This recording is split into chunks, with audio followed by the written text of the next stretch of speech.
Hi friends, ಎಲ್ಲರೂ ಹೇಗಿದ್ದೀರಾ? ಚೆನ್ನಾಗಿದ್ದೀರಾ ಅಂತ ಅಂದ್ಕೊಳ್ತೀನಿ. ನಾನು ಕೂಡ ತುಂಬ ಚೆನ್ನಾಗಿದ್ದೀನಿ. ಇವತ್ತು ನಿಮಗೆ ಒಂದು ಸೂಪರ್ ಲಾಗನ್ನು ತೊಗೊಂಡು ಬಂದಿದ್ದೀನಿ. ನಾನಿವಾಗ ಪ್ಯಾಚ್ ವರ್ಕ್ ಬ್ಲೌಸ್ ಯಾವ ರೀತಿ ಕಟ್ ಮಾಡೋದು ಅನ್ನೋದನ್ನು ತೋರಿಸ್ತಾ ಇದ್ದೀನಿ ನೋಡಿ. ಬ್ಲೌಸಿನ ಅಳತೆ ಪ್ರಕಾರ ಎಲ್ಲವನ್ನು ಅಳತೆ ಮಾಡಿಕೊಂಡು ಮೊದಲು ಮಾರ್ಕ್ ಮಾಡ್ಕೊಂಡ್ಬಿಡಬೇಕು. ನಾನು ಯಾವ ರೀತಿ ತೋರಿಸ್ತಾ ಇದ್ದೀನೋ ಆ ರೀತಿ ಮಾರ್ಕನ್ನು ಮಾಡಿಕೊಂಡು ನಮಗೆ ಯಾವ ಡಿಸೈನ್ ಬೇಕು ಅನ್ನೋದನ್ನು ಮೊದಲೇ ಬ್ಲೌಸಲ್ಲೇ ನಾವು ಡಿಸೈನನ್ನು ಬರ್ಕೊಂಡು ಬಿಡಬೇಕು. ಯಾವ ರೀತಿ ಡಿಸೈನ್ ಹಾಕೋದು ಅನ್ನೋದನ್ನು ನಾನು ನಿಮಗೆ ತೋರಿಸ್ತಾ ಇದ್ದೀನಿ ನೋಡಿ. ಈ ರೀತಿ ನಮಗೆ ಮೊದಲು ನೆಕ್ಕಿನ ಶೇಪನ್ನು ಕೊಟ್ಕೊಂಡು ಅದಕ್ಕೆ ಹೊಂದುವಂಥ ಡಿಸೈನನ್ನು ನಾವು ಕೊಟ್ಕೊಳ್ಬೇಕು. ಈ ರೀತಿ ಇದನ್ನು ಇವಾಗ ಪೇಪರ್ ಕ್ಯಾನ್ವಸಲ್ಲೇ ಯಾವ ರೀತಿ ಕಟ್ ಮಾಡೋದು ಅನ್ನೋದನ್ನು ನಾನು ಈಸಿ ಮೆಥಡಲ್ಲಿ ತೋರಿಸ್ತಾ ಇದ್ದೀನಿ ಫ್ರೆಂಡ್ಸ್. ಇದನ್ನು ನಾವು ಎಷ್ಟು ಬೇಕೋ ಅಷ್ಟು ಪೇಪರ್ ಕ್ಯಾನ್ವಸನ್ನು ತೊಗೊಂಡು ಅದನ್ನು ಮಧ್ಯದಲ್ಲಿ ಮಡಚಿ ಒಂದು ಲೈನ್ ಬರೋ ಥರ ಮಾಡ್ಕೋಬೇಕು. ಮಾಡಿಕೊಂಡು ಇದೇನು ಬ್ಲೌಸ್ನಲ್ಲೇ ನಾವು ಮಾರ್ಕ್ ಮಾಡ್ಕೊಂಡಿರ್ತೀವಲ್ಲ ಅದನ್ನು ಈ ರೀತಿ ಫೋಲ್ಡ್ ಮಾಡ್ಕೋಬೇಕು. ಆ ಮಾರ್ಕ್ ಏನು ಬಂದಿರುತ್ತಲ್ಲ ಆ ಮಾರ್ಕ್ ನಮಗೆ ಕಾಣಿಸ್ತಾ ಇರುತ್ತೆ ಫ್ರೆಂಡ್ಸ್ ಮೇಲ್ಗಡೆ. ಆ ಮಾರ್ಕಿನ ಪ್ರಕಾರನೇ ನಾವು ಡಿಸೈನನ್ನು ಹಾಕ್ತಾ ಹೋಗಬೇಕು. ನಾನಿವಾಗ ತೋರಿಸ್ತೀನಿ ನೋಡಿ ನಿಮಗೆ. ಮೊದಲು ಕರೆಕ್ಟಾಗಿ ಮಧ್ಯದಲ್ಲಿ ಬರೋ ಥರ ಫೋಲ್ಡ್ ಮಾಡಿಕೊಂಡು ಇವಾಗ ಡಿಸೈನ್ ನಿಮಗೆ ಕಾಣಿಸ್ತಾ ಇದೆ ಅಂದ್ಕೊಳ್ತೀನಿ. ಆ ಡಿಸೈನಿನ ಮೇಲೆ ನಾವು ಗೆರೆ ಹಾಕ್ತಾ ಹೋಗಬೇಕು. ಇದು ಯಾಕೋ ತಾಗ್ತಾ ಇಲ್ಲ ಫ್ರೆಂಡ್ಸ್, ಹಾಗಾಗಿ ನಾನು ಚಾಕ್ ಪೀಸಲ್ಲೇ ಮಾರ್ಕ್ ಮಾಡ್ತೀನಿ ನೋಡಿ. ಅದು ಎಲ್ಲಿ ಕಾಣಿಸ್ತಾ ಇರುತ್ತೋ ಲೈನು ಅದ್ರ ಮೇಲೆ ತಿದ್ದುತ್ತಾ ಹೋದರೆ ಆಯಿತು ಫ್ರೆಂಡ್ಸ್. ಇದರಲ್ಲಿ ತುಂಬ ಈಸಿ ಅಂದರೆ ತುಂಬ ಈಸಿ ಮೆಥಡ್ ಇದು. ನೀವು ಒಂದು ಸಲ ಮನೆಯಲ್ಲಿ ಟ್ರೈ ಮಾಡಿ ನೋಡಿ. ರೀತಿ ಯಾವ ಡಿಸೈನ್ ಕಾಣಿಸ್ತಾ ಇರುತ್ತೋ ಆ ಡಿಸೈನ್ ಮೇಲೆ ಸುಮ್ಮನೆ ರಬ್ ಮಾಡ್ತಾ ಹೋದರೆ ಆಯಿತು.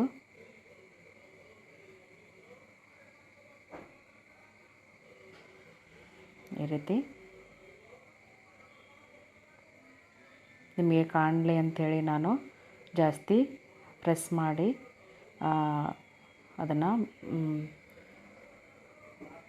ಹಾಕ್ತಾಯಿದ್ದೀನಿ. ಕಾಣಿಸ್ತಾ ಇದೆ ಅಂದ್ಕೊಂಡಿದ್ದೀನಿ ಫ್ರೆಂಡ್ಸ್. ನಾನು ತುಂಬ ಈಸಿ ಫ್ರೆಂಡ್ಸ್ ಇದು ಪ್ಯಾಚ್ ವರ್ಕ್ ಬ್ಲೌಸ್ ಯಾವ ರೀತಿ ಹೊಲಿಯೋದೇನೋ ಅಂತ ಕೆಲವೊಬ್ಬರು ಹೊಲಿಯೋದೇ ಇಲ್ಲ. ಇದು ಭಾಳ ಈಸಿ ಮೆಥಡಲ್ಲಿ ನಾನು ನಿಮಗೆ ತೋರಿಸಿದ್ದೀನಿ. ಒಂದು ಸಲ ನೀವು ಈ ಮೆಥಡನ್ನು ಟ್ರೈ ಮಾಡಿ ದಯವಿಟ್ಟು.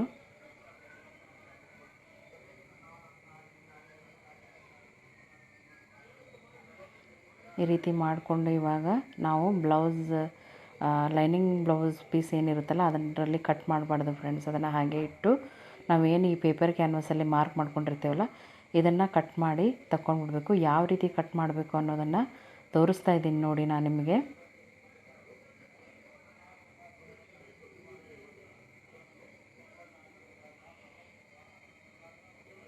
ಈ ರೀತಿ ಮೇಲ್ಗಡೆ ಒಂದು ಅರ್ಧ ಇಂಚನ್ನು ಬಿಟ್ಕೊಂಡು ಇರಬೇಕು. ಬಿಟ್ಕೊಂಡು ಉಳಿದಿರೋ ಏನು ನಾವು ಮಾರ್ಕ್ ಮಾಡ್ಕೊಂಡಿರ್ತೀವಲ್ಲ ಅದನ್ನು ನೀಟಾಗಿ ಅದ್ರ ಮೇಲೇ ಕಟ್ ಮಾಡ್ತಾ ಬಂದರೆ ಆಯಿತು ಫ್ರೆಂಡ್ಸ್. ಇದು ಕೂಡ ತುಂಬ ಈಸಿ ಮೆಥಡಲ್ಲಿ ನಾನು ನಿಮಗೆ ತೋರಿಸಿದ್ದೀನಿ. ದಯವಿಟ್ಟು ವಿಡಿಯೋ ಇಷ್ಟ ಆದರೆ ಒಂದು ಸಣ್ಣ ಲೈಕ್ ಕೊಡಿ. ಹಾಗೆ ಸಬ್ಸ್ಕ್ರೈಬ್ ಮಾಡ್ಕೊಂಡು ನನ್ನ ಚಾನಲ್ನ ನೋಡಿ ಅಂತ ನಾನು ರಿಕ್ವೆಸ್ಟ್ ಮಾಡ್ಕೊಳ್ತೀನಿ. ಈ ರೀತಿ ಮೊದಲಿಗೆ ಸುತ್ತಲೂ ಇರೋ ಡಿಸೈನ್ ಏನು ಕೊಟ್ಟಿರ್ತೀವಲ್ಲ ಫ್ರೆಂಡ್ಸ್ ಅದನ್ನು ಕಟ್ ಮಾಡಿ ತೆಗೆದುಬಿಡಬೇಕು. ಇವಾಗ ನಾವು ನೆಕ್ ಏನು ಮಾರ್ಕ್ ಮಾಡ್ಕೊಂಡಿರ್ತೀವಲ್ಲ ಅದನ್ನು ನಾವು ಕಟ್ ಮಾಡಿ ತೆಗೆದುಬಿಡೋಣ.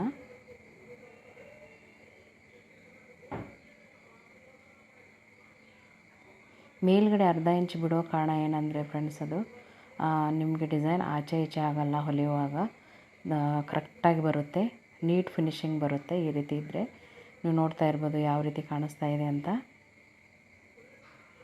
ಇದು ಹೊಲಿದಾದ್ಮೇಲೆ ಹೇಗೆ ಕಾಣಿಸ್ತಾ ಇದೆ ಅಂತ ನಾನು ನಿಮಗೆ ಒಂದು ಸಣ್ಣ ಫೋಟೋವನ್ನು ತೋರಿಸ್ತಾ ಇದ್ದೀನಿ, ನೀವು ನೋಡ್ಬೋದು. ಈ ರೀತಿ ತುಂಬ ಈಸಿಯಾಗಿ ನೀವು ಕಟ್ ಮಾಡ್ಕೋಬೋದು ಫ್ರೆಂಡ್ಸ್. ಇದನ್ನು ನೋಡ್ಬೋದು ನೀವು. ಅದು ಎಲ್ಲಿ ನಾವು ಮಧ್ಯದಲ್ಲಿ ಅಲ್ಲಿ ಡಿಸೈನ್ ಏನು ಬರೆದಿದ್ವಲ್ಲ ನಾವು ಲೈನಿಂಗ್ ಬ್ಲೌಸ್ ಪೀಸ್ ಮೇಲೆ ಅದ್ರ ಮೇಲೆ ಇಟ್ಟು ಕರೆಕ್ಟಾಗಿ ಬಂದಿದೆಯೋ ಇಲ್ಲ ಅಂತ ಚೆಕ್ ಮಾಡಬೇಕು. ಕರೆಕ್ಟ್ ಬಂದಿದೆ ನೋಡಿ ಫ್ರೆಂಡ್ಸ್. ಇದು ಮಧ್ಯದಲ್ಲೇ ಅದು ಮಧ್ಯದಲ್ಲೇ ಇದೆ, ಇದು ಮಧ್ಯದಲ್ಲೇ ಇದೆ, ಕರೆಕ್ಟ್ ಬಂದಿದೆ. ನೀವು ಒಂದು ಸಲ ಚೆಕ್ ಮಾಡ್ಬೋದು. ಈ ರೀತಿ ಹೊಲಿದಾದ್ಮೇಲೆ ಯಾವ ರೀತಿ ಕಾಣ್ತಾ ಇದೆ ನೋಡಿ ಫ್ರೆಂಡ್ಸ್, ತುಂಬ ಚೆನ್ನಾಗಿ ಬಂದಿದೆ ಇದು ಡಿಸೈನು. ಇವಾಗ ನಾನು ನನ್ನ ಮಗನ ಕರ್ಕೊಂಡು ಸ್ಟೇಡಿಯಮ್ಗೆ ಬಂದಿದ್ದೆ. ಅಂದರೆ ಒಂದು ರನ್ನಿಂಗ್ ರೇಸ್ ಕಾಂಪಿಟೇಷನ್ ಇತ್ತು ಫ್ರೆಂಡ್ಸ್. ಹಾಗಾಗಿ ನಾನು ಕರ್ಕೊಂಡು ಬಂದಿದ್ದೆ. ಇಲ್ಲಿ ರನ್ನಿಂಗ್ ರೇಸ್ ನಡೀತಾ ಇದೆ. ಅದರ ಒಂದು ಕ್ಲಿಪ್ಪಿಂಗ್ಸ್ನ ನಾನು ನಿಮ್ಮ ಜೊತೆ ಶೇರ್ ಮಾಡ್ಕೋಬೇಕು ಅಂಥೇಳಿ ಶೇರ್ ಮಾಡ್ಕೊಳ್ತಾ ಇದ್ದೀನಿ. ನೀವು ನೋಡ್ತಾ ಇರ್ಬೋದು, ಇವಾಗ ರನ್ನಿಂಗ್ ರೇಸ್ ಮಾಡ್ತಾ ಇದ್ದಾರೆ.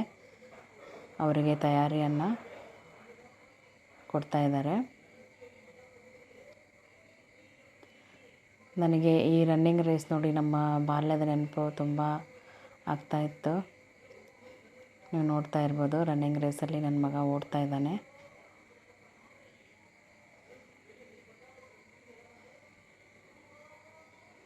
ತುಂಬ ಚೆನ್ನಾಗಿತ್ತು ಫ್ರೆಂಡ್ಸ್ ಇಲ್ಲಿ ರನ್ನಿಂಗ್ ರೇಸು. ಇದೆಲ್ಲ ಮುಗಿದ ಮೇಲೆ ನನ್ನ ಮಗ ಇದೇ ಸ್ಟೇಡಿಯಮ್ಮಲ್ಲೇ ಒಂದು ಸ್ವಿಮ್ಮಿಂಗ್ ಪೂಲ್ ಇದೆ, ಅಲ್ಲಿ ಹೋಗೋಣ ಅಂಥೇಳಿ ಹಠ ಮಾಡ್ತಾಯಿದ್ದ. ಹಾಗೆ ಅವನಿಗೆ ಇಲ್ಲಿ ಸ್ವಿಮ್ಮಿಂಗ್ ಪೂಲ್ಗೆ ಕರ್ಕೊಂಡು ಬಂದಿದ್ದೀನಿ. ತುಂಬ ಚೆನ್ನಾಗಿದೆ ಫ್ರೆಂಡ್ಸ್ ಇಲ್ಲಿ ಸ್ವಿಮ್ಮಿಂಗ್ ಪೂಲು. ಇಲ್ಲಿ ನನ್ನ ಮಗ ಸ್ವಿಮ್ ಮಾಡ್ತೀನಿ ಅಂಥೇಳಿ ಕೇಳ್ಕೊಳ್ತಾ ಇದ್ದ. ಹಾಗಾಗಿ ಅವನಿಗೆ ಸ್ವಿಮ್ಮಿಂಗಿಗಂತ ಇಲ್ಲಿ ಕರ್ಕೊಂಡು ಬಂದಿದ್ದೀನಿ. ಇಲ್ಲಿ ಅವನು ಮತ್ತು ಅವನ ಫ್ರೆಂಡ್ಸ್ ಎಲ್ಲ ಸೇರಿ ಸ್ವಿಮ್ ಮಾಡ್ತಾಯಿದ್ದಾರೆ. ಫುಲ್ ಎಂಜಾಯ್ ಮಾಡ್ತಾಯಿದ್ದ ಫ್ರೆಂಡ್ಸ್ ನನ್ನ ಮಗ ಅಂತೂ. ಅವನ ಎಂಜಾಯ್ಮೆಂಟೇ ನನ್ನ ಖುಷಿ. ನನಗೆ ಅವನು ಎಷ್ಟು ಖುಷಿಯಾಗಿರ್ತಾನೋ ನನಗೂ ಅದರ 2 ಪಟ್ಟು ಖುಷಿಯಾಗಿರುತ್ತೆ. ಹಾಗಾಗಿ ಅವನು ಏನೇ ಕೇಳಿದ್ರು ನಾನು ಇಲ್ಲ ಅಂತ ಹೇಳೋದಿಲ್ಲ. ಕರ್ಕೊಂಡು ಬಂದಿದ್ದೆ ಇಲ್ಲಿಗೆ. ತುಂಬ ಚೆನ್ನಾಗಿದೆ ಫ್ರೆಂಡ್ಸ್ ಇಲ್ಲಿ ಇದು ಸ್ವಿಮ್ಮಿಂಗ್ ಪೂಲು. ಸಣ್ಣ ಮಕ್ಕಳಿಗೆ ಹಾಗೆ ದೊಡ್ಡವರಿಗೆ ಎಲ್ಲರಿಗೂ ಇಲ್ಲಿ ಟ್ರೈನಿಂಗ್ ಕೊಡ್ತಾರೆ. ಇಲ್ಲಿ ಅವತ್ತು ಸ್ಪೋರ್ಟ್ಸ್ ಇರೋ ಕಾರಣ ಜನ ಅಷ್ಟು ಇರಲಿಲ್ಲ. ಹಾಗಾಗಿ ನಾನು ನನ್ನ ಮಗ ಬರ್ತೇನೆ ಅಂದ ತಕ್ಷಣ ನಾನು ಕರ್ಕೊಂಡು ಬಂದೆ ಇಲ್ಲಿಗೆ. ಲೇಡೀಸ್ಗೆ, ಜೆಂಟ್ಸ್ಗೆ, ಆಮೇಲೆ ಸಣ್ಣ ಮಕ್ಕಳಿಗೆ ಎಲ್ಲರಿಗೂ ಇಲ್ಲಿ ಬ್ಯಾಚ್ ವೈಸ್ ಟ್ರೈನಿಂಗ್ ಕೊಡ್ತಾರೆ ಫ್ರೆಂಡ್ಸ್ ಇಲ್ಲಿ. ನನ್ನ ಮಗ ನೋಡಿ ಎಷ್ಟು ಎಂಜಾಯ್ ಮಾಡ್ತಾ ಇದ್ದಾನೆ ಅಂತ.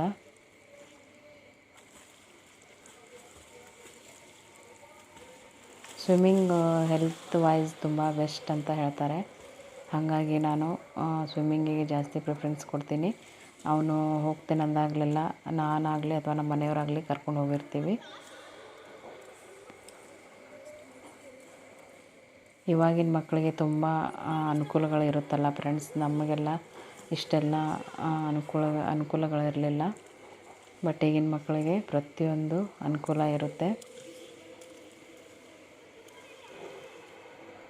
ಹಾಗೆ ಇದನ್ನೆಲ್ಲ ಮುಗಿಸ್ಕೊಂಡು ಮನೆಗೆ ಬರ್ತಾ ಸ್ವಲ್ಪ ತರಕಾರಿಗಳನ್ನು ತೊಗೊಂಡು ಬಂದ್ವಿ ಫ್ರೆಂಡ್ಸ್. ಅದನ್ನು ಇಲ್ಲಿ ಫುಲ್ ಅವನು ಎಷ್ಟು 1 ತಾಸು ಸ್ವಿಮ್ಮಿಂಗ್ ಪೂಲಲ್ಲಿ ಸ್ವಿಮ್ ಮಾಡ್ತಾ ಇದ್ದ. ಸ್ವಿಮ್ಮಿಂಗ್ ಅಷ್ಟು ಚೆನ್ನಾಗಿ ಬರೋದಿಲ್ಲ ಅವನಿಗೆ, ಆದರೂ ಪ್ರಯತ್ನ ಪಡ್ತಾಯಿದ್ದ ಫ್ರೆಂಡ್ಸ್ ಅವನು.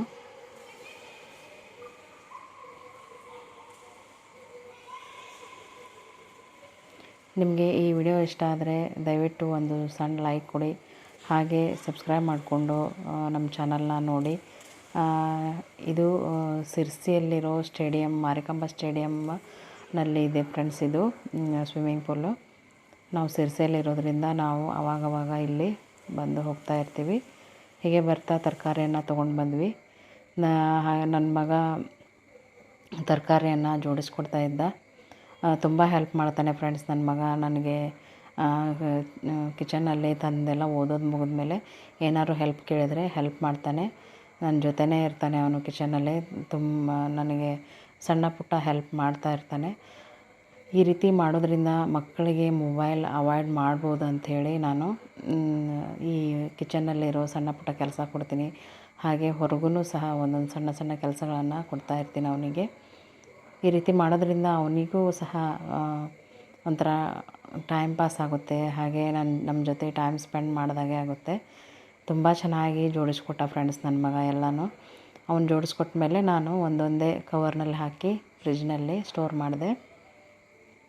ಈ ರೀತಿ ಮಾಡ್ಕೊಂಡು ಇಟ್ಕೊಂಡ್ಬಿಟ್ರೆ ನಮಗೆ ಅಂದರೆ ಫ್ರಿಜ್ನಲ್ಲಿ ಇಡಲಿಕ್ಕೆ ಈಸಿ ಆಗುತ್ತೆ.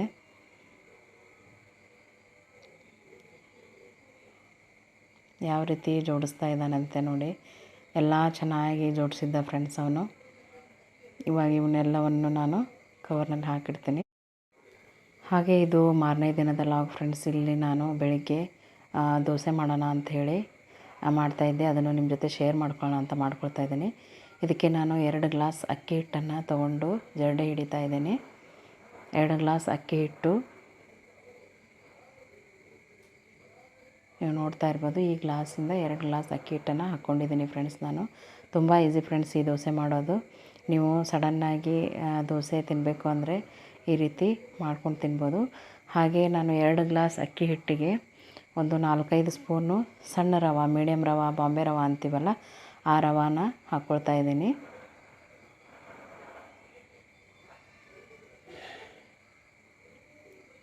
ನಾಲ್ಕೈದು ಸ್ಪೂನ್ ಹಾಕ್ಕೊಂಡು ಇದಕ್ಕೆ ಮಿಕ್ಸ್ ಮಾಡ್ಕೊಳ್ಳೋಣ.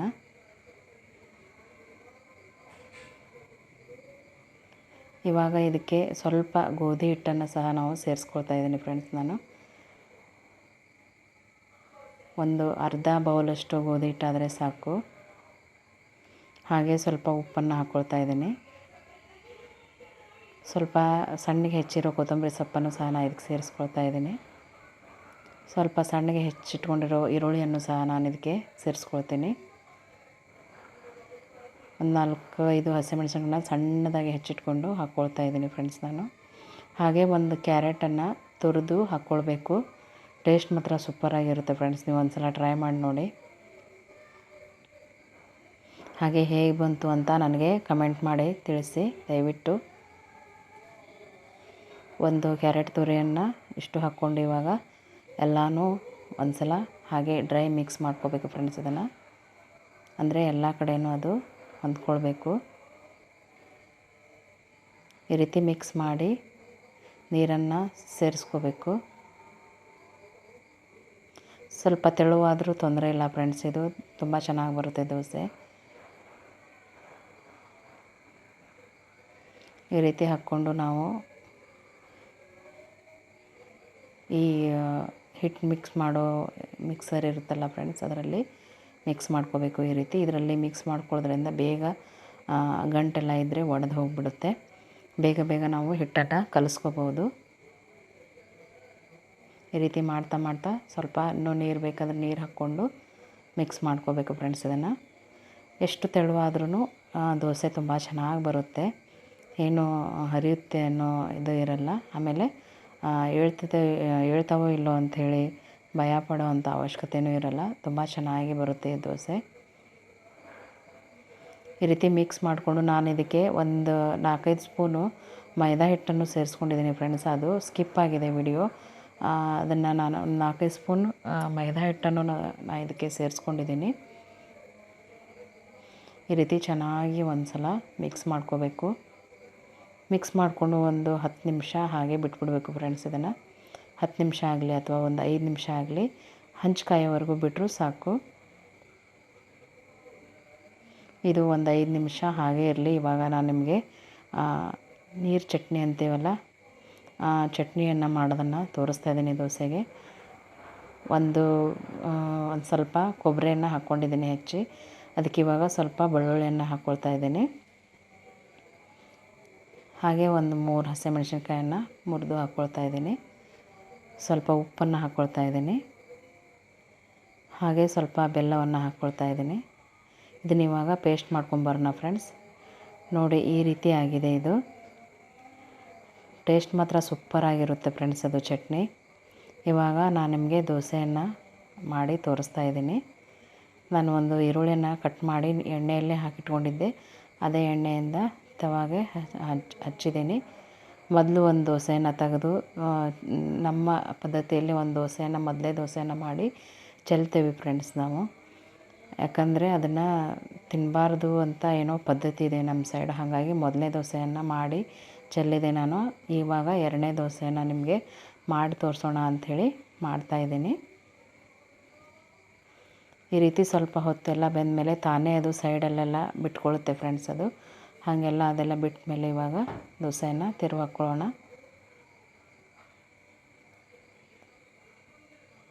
ಇವಾಗ ಸರ್ವ್ ಮಾಡ್ತಾಯಿದ್ದೀನಿ ನೋಡಿ ಫ್ರೆಂಡ್ಸ್. ಚಟ್ನಿ ಜೊತೆಗೆ ನಾನು ಮೊದಲೊಂದು ದೋಸೆನ ಮಾಡಿಟ್ಕೊಂಡಿದ್ದೆ ಅಲ್ಲ, ಆ ದೋಸೆ ಜೊತೆ ಇದನ್ನು ಸಹ ನಾನು ಸರ್ವ್ ಮಾಡ್ತಾಯಿದ್ದೀನಿ. ಹೇಗೆ ಕಾಣ್ತಾ ಇದೆ ನೋಡಿ. Thank you so much.